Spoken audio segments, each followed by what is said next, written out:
Today we are going to start with the straight lines.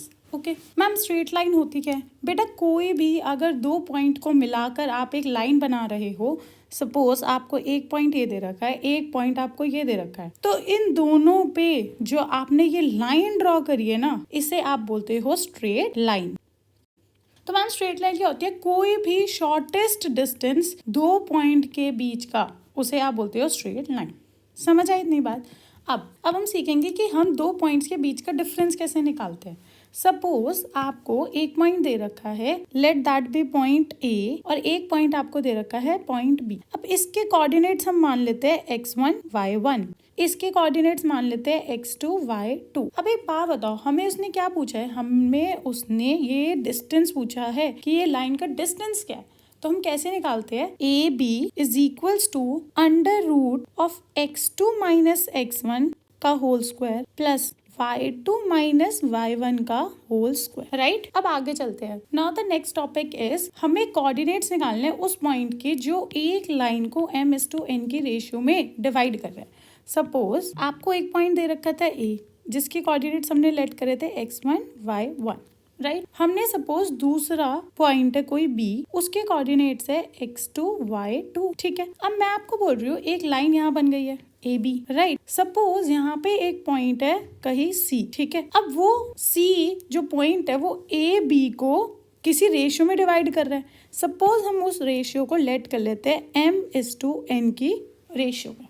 Got it? तो ma'am, अगर हमें ये जो इसके कोऑर्डिनेट्स है x और y सी के, वो कैसे निकालेंगे? सी के जो कोऑर्डिनेट्स है x और y, वो कैसे निकालोगे? x के लिए बताती हूँ पहले, हमेशा ना क्रॉस मल्टीप्लाई करोगे। जैसे m है यहाँ पे, वो इसके कोऑर्डिनेट से मल्टीप्लाई होगा, तो आपके पास आएगा mx2 प्लस, अब इसको करो nx1 whole divided by m plus n। ऐसे ही y का क्या बना दोगे?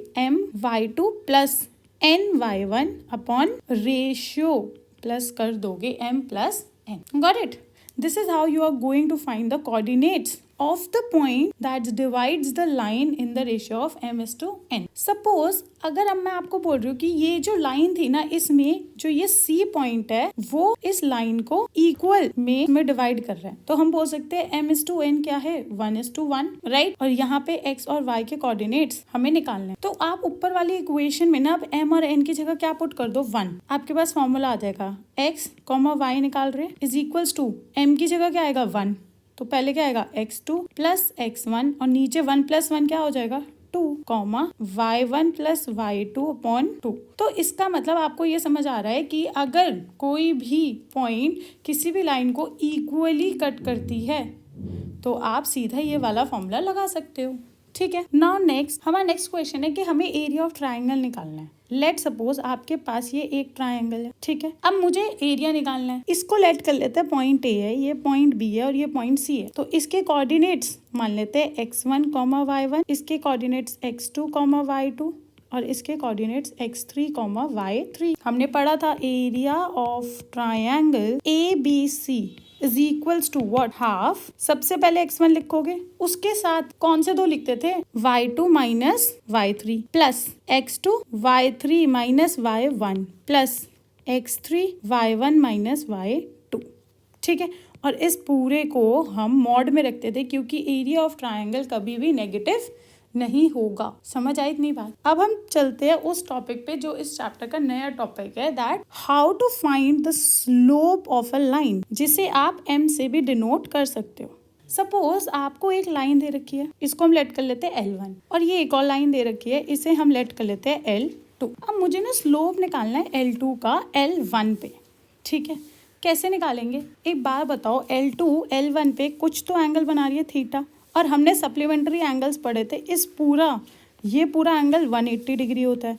तो हमारे पास ये वाला एंगल कितना हो जाएगा? 180 माइनस थीटा। राइट, तो आप इसे बोल सकते हो 180 माइनस थीटा। राइट, अब हमें थीटा की वैल्यू निकालनी है। लेट सपोज हम L2 के इस कोऑर्डिनेट को मान लेते हैं x1 y1 और इस कोऑर्डिनेट को मान लेते हैं x2 y2। अब अगर हमें स्लोप ऑफ L2 निकालना है विच इज m, हम कैसे निकालेंगे? आप simple y2 minus y1 upon x2 minus x1 कर दोगे और आपके पास m की वैल्यू आ जाएगी। समझ आई बात। आप इसको अगर सीधा थीटा के उसमें निकालना चाहते हो तो आप यहाँ पे tan थीटा करके भी निकाल सकते हो। कोऑर्डिनेट से निकालना है तो y2 minus y1 upon x2 minus x1। अगर थीटा से निकालना है तो tan थीटा सीधा लगा के भी निकाल सकते हो। ठीक है, अब इसी से ही हमने ना दो चीजें डिराइव करी है। सपोज आपके पास एक लाइन है L1, ठीक है, और एक और दूसरी लाइन है L2। तो हम क्या बोल रहे हैं, जो L1 है ना वो पैरेलल है L2 के। तो दैट मीन्स जो ऊपर वाले का स्लोप होगा वही नीचे वाले का भी तो स्लोप होगा। तो हम नीचे क्या लिख सकते हैं, that slope of L1 is equal to slope of L2। अगर हम L1 के स्लोप को M1 मान रहे हैं और L2 के स्लोप को M2 मान रहे हैं तो हम बोल सकते हैं M1 will be equal to what, M2। ये कब होता है, जब L1 पैरेलल होता है L2। आप इसको याद कैसे रख सकते हो, यहाँ पे देख रहे हो इक्वल टू का ही तो साइन है, बस यहाँ पे ये स्टैंडिंग पोजीशन में और यहाँ पे ये हॉरिजॉन्टल पोजीशन में है। This is how you can memorise it. Okay, अब नेक्स्ट, अगर बेटा सपोज एक L1 है और ये L2 है, क्या हो रहा है, L1 परपेंडिकुलर है L2 के, तो आप बोल सकते हो कि जो स्लोप ऑफ L1 होगा ना into slope of L2 will be equal to -1। ठीक है, L1 के स्लोप को क्या लेट कर रहे हैं, M1, और इसके स्लोप को M2।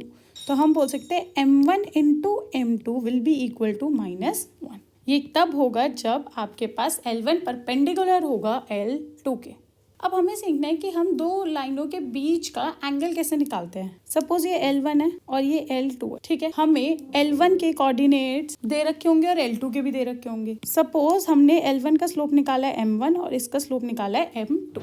ठीक है, अब हमें क्वेश्चन में पूछा गया है कि ये थीटा, ये एंगल कितना है, हम कैसे निकाल सकते हैं। बेटा हम बोल सकते हैं tan theta is equals to M2 minus M1 upon 1 plus M1 M2, और इसको आप मॉड में डाल दोगे। समझ आई बात। Now the next question is, अगर आपसे बोला जाता है कि कोलिनियरिटी ऑफ पॉइंट्स प्रूफ करो। कोलिनियर मतलब क्या होता है कि जो तीनों पॉइंट्स है ना वो एक ही लाइन पे लाई कर रहे हैं। सपोज ये A है, ये B है और ये C है। वो कैसे प्रूफ होता है, जब आपका जो स्लोप होता है ऑफ AB वो इक्वल होगा स्लोप ऑफ BC के या फिर स्लोप ऑफ EC के।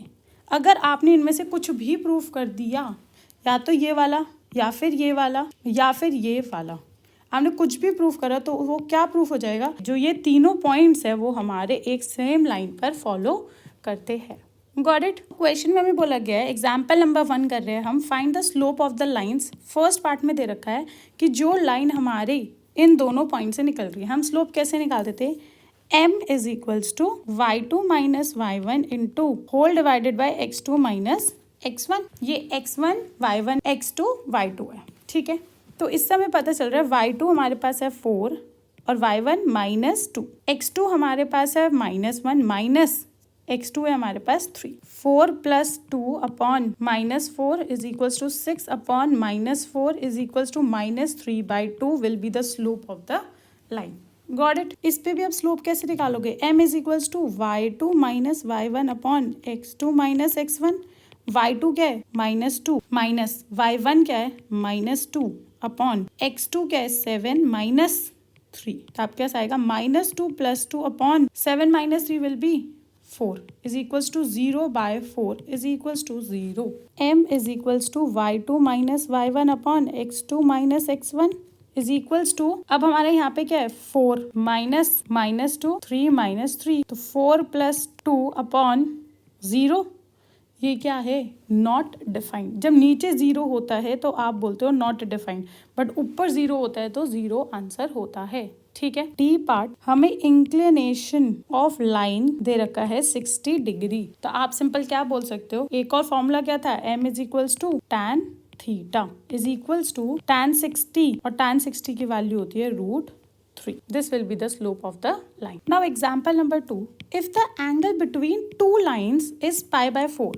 मतलब हमें क्या कर रखा है, एक लाइन ये दे रखी है सपोज L1 और एक लाइन ये दे रखी है L2।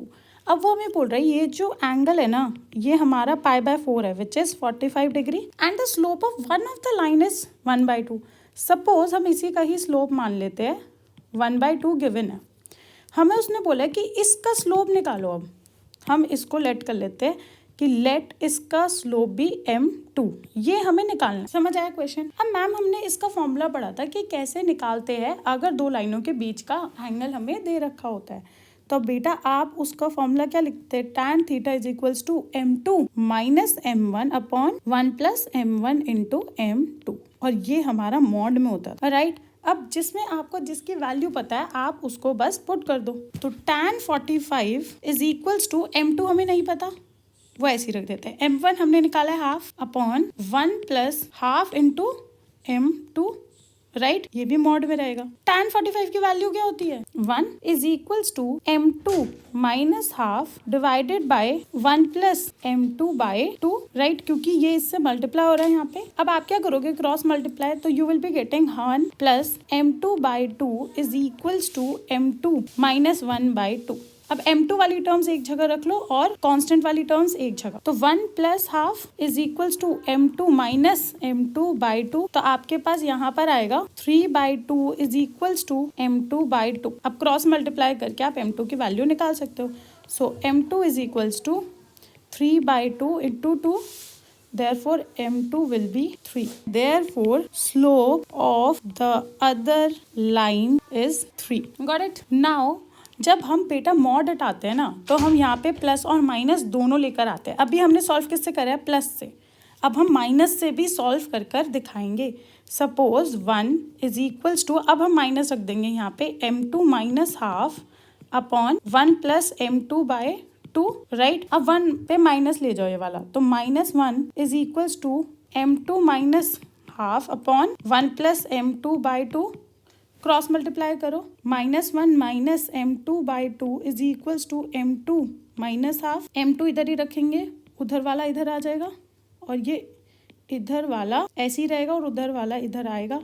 तो आपके पास आएगा minus half is equals to 3m2 by 2, तो आपके पास आएगा -1 इज इक्वल्स टू, तो आप 2 से 2 कट कर दोगे तो आपका स्लोप आ जाएगा -1/3। तो एक और आपका स्लोप क्या हो सकता है? m is equals to -1/3। तो यहाँ पे you will add the slope of other line is 3 और -1/3। तो आप याद रखोगे जब भी मॉड को हटाओगे तो प्लस और माइनस दोनों से सॉल्व करोगे। Got it? Example number 3, line through the points, एक लाइन है जो ये दोनों पॉइंट बना रहे हैं, is perpendicular to the line through the points, इन दोनों लाइन के, मतलब ये वाली लाइन इस लाइन पे परपेंडिकुलर है। So find the value of x। हमें पता है जब दो लाइन परपेंडिकुलर होती है तो उनका स्लोप क्या होता है? -1 के बराबर, राइट। तो हम बोल सकते हैं as we know that if L1 is perpendicular to L2, therefore slope of L1 into slope of L2 is equals to -1, right.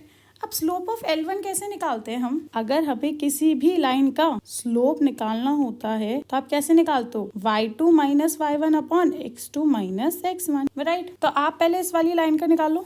आपके पास आएगा 8 minus 6, 4 minus -2 into 24 minus 12 upon x minus 8, और ये इज इक्वल्स टू -1 के बराबर। तो आपके पास आएगा 8 माइनस 6 2 अपॉन 6 इंटू में 12 by x minus 8 is equals to -1, 24 by 6x minus 48 is equals to -1। आप क्रॉस मल्टीप्लाई करो, 24 is equals to -6x plus 48। अब प्लस 48 उधर जाके क्या बन जाएगा? -48। तो 24 minus 48 is equals to -6x, minus 24 is equals to -6x, minus से माइनस कट हो गया, therefore x will be equal to 4। तो आपकी x की वैल्यू क्या आएगी? 4।